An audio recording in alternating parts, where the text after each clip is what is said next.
recent developments in Indianapolis have raised serious concerns about the timeline for a star player's comeback. The situation surrounding Caitlin Clark's recovery appears more complicated than initially expected, with team officials remaining deliberately vague about specific details. ESPN recently held a media briefing that shed new light on previously undisclosed information. During this session, reporter Alexa provided updates that painted a concerning picture of the current circumstances. According to the latest reports, Clark has been participating in full-court running exercises over recent weeks. As of Monday's update, medical staff confirmed she's gradually increasing her activity levels while working to rebuild her stamina after an extended period of inactivity. Now, real quick, that's something that we already knew.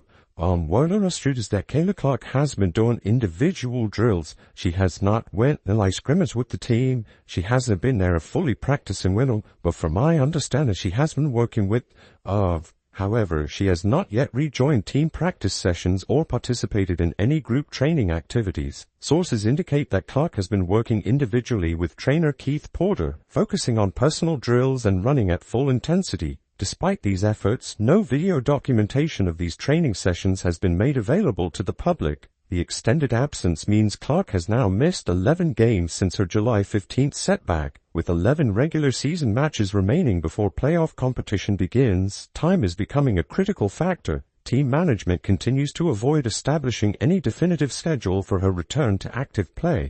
The Indiana franchise faces additional challenges with their roster depth. Season-ending injuries to key guards including Ari McDonald, Sidney Colson, and Kennedy have significantly reduced their backcourt options.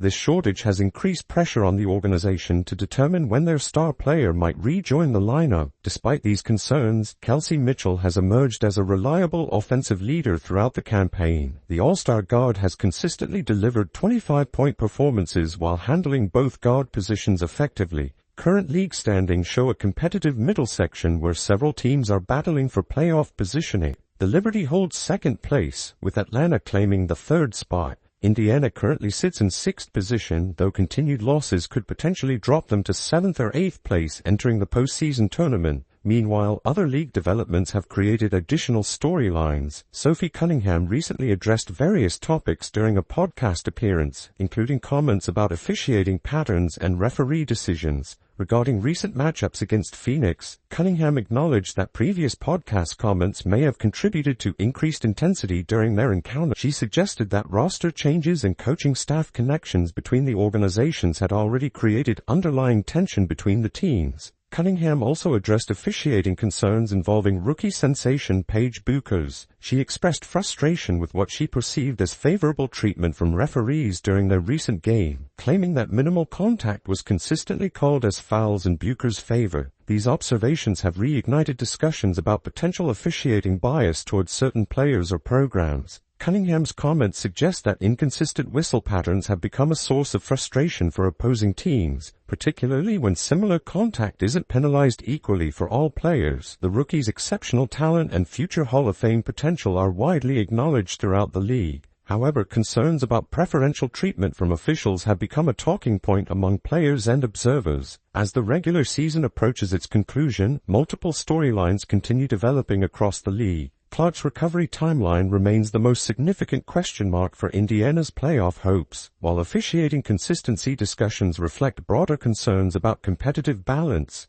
The extended absence of their primary star has forced Indiana to rely heavily on remaining healthy players while hoping for a timely return before crucial postseason games begin. With limited time remaining in the regular season, each passing game increases the urgency surrounding Clark's rehabilitation progress. Team medical staff and management continue emphasizing that no artificial deadlines will be imposed on the recovery process. This cautious approach, while medically sound, creates uncertainty for fans and analysts attempting to project the team's playoff prospects. The combination of roster injuries, standings pressure, and star player availability has created a perfect storm of challenges for the Indiana organization. As they navigate these final weeks of regular season competition, the Indiana Fever's postseason prospects remain uncertain despite widespread assumptions about their playoff berth. Current projections suggest approximately 60% probability of securing a playoff position, with 40% chance of missing the postseason entirely. The team faces two potentially manageable matchups against Washington and Connecticut.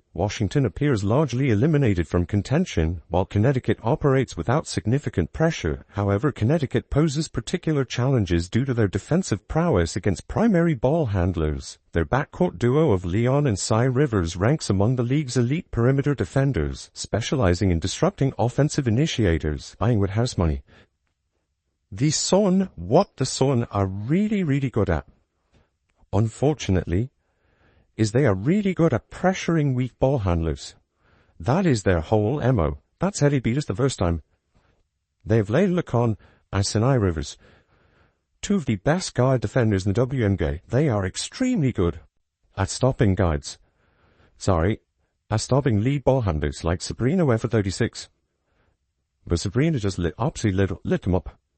This defensive scheme previously troubled Indiana, though exceptional individual performances have occasionally overcome such pressure. Connecticut approaches these contests with minimal stakes, potentially making them dangerous opponents. Should Indiana manage to divide these two encounters, their positioning improves considerably. Splitting would establish a 1916 record, creating a 3-game cushion above .500. The schedule subsequently presents substantial obstacles. B6. But Sabrina just lit them up. The Connecticut Sun are gonna want to beat the Indiana Fever. They're playing with house money. I think if the Indiana Fever split these two games, they're in perfect shape. If they split these two games, they're in as good shape as possible. And by splitting those two games, they go 19-16, which puts them 3 games above 500. So then they have 2 penciled losses against the Minnesota Lynx. We just have to assume they're going to lose both of these games. And after that Lynx game, they face the Storm. 2 anticipated defeats against Minnesota appear inevitable given their current form. Following Minnesota, Seattle presents another postseason contender, leading to critical late-season encounters on August 30th and September 1st. Caitlin Clark's return timeline creates additional uncertainty. Her comeback during a challenging road stretch seems unlikely, particularly given the demanding 3-game away series against playoff competitors and Phoenix, who remain motivated spoilers. Clark's absence during this crucial period could prove decisive. That Lynx game, they face the Storm, and then the most important stretch of the year, August 30th and September the 1st. If Caitlin Clark is not back by September the 1st, and I have a feeling they're not going to bring Caitlin Clark back during a road spell. They have a 3-game road stand against 2 playoff rivals and the Mercury who are going to want to kill them. And I don't see Caitlin Clark coming back in a road stand.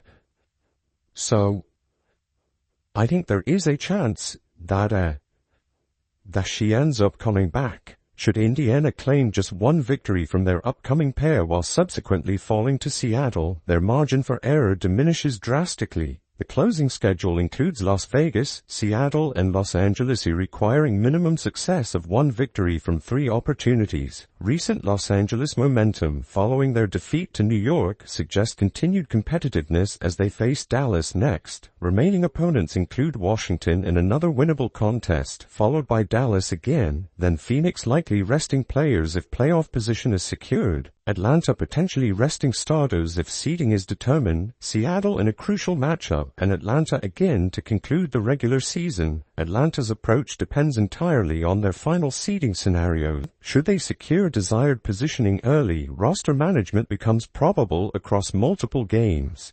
Indiana's current standing provides insufficient cushion given their remaining schedule difficulty. While 3 expected defeats against Minnesota appear reasonable, Seattle presents complications despite their recent 5-game slide. With Brittany Sykes returning, their veteran leadership and experience provide advantages in individual contests despite apparent locker room challenges.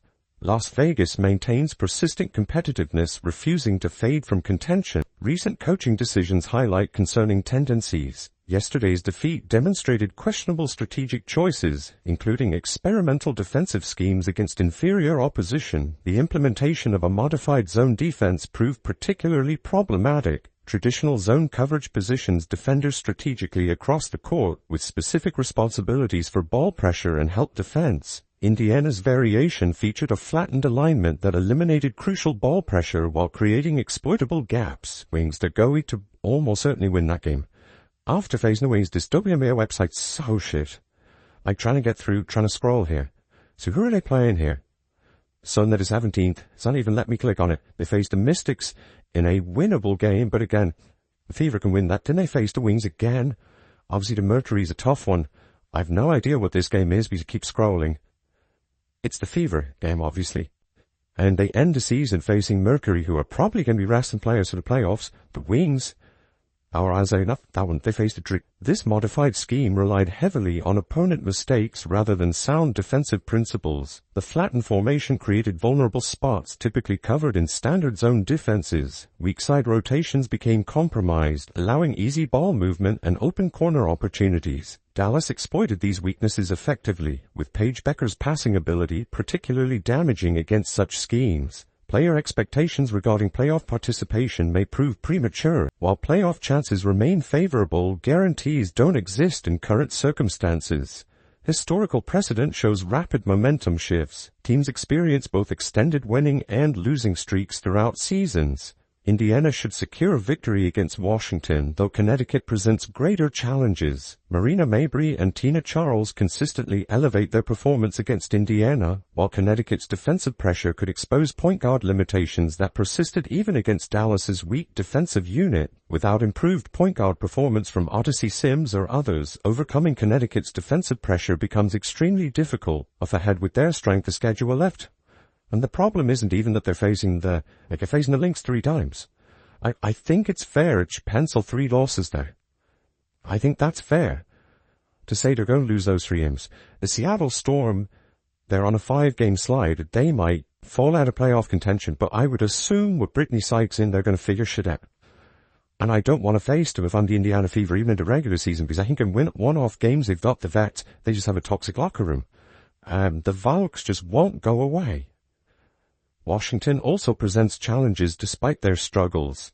Back-to-back games against Minnesota without Clark appear virtually unwinnable, making these contests write-offs similar to previous challenging matchups. Phoenix delivered performances exceeding even pessimistic expectations, suggesting continued unpredictability throughout the remaining schedule. Despite favorable overall outlook, no guarantees exist given Los Angeles' recent competitiveness, Seattle's inherent talent advantage over Clarkless Indiana, and Las Vegas' persistent grinding mentality combined with home court advantages.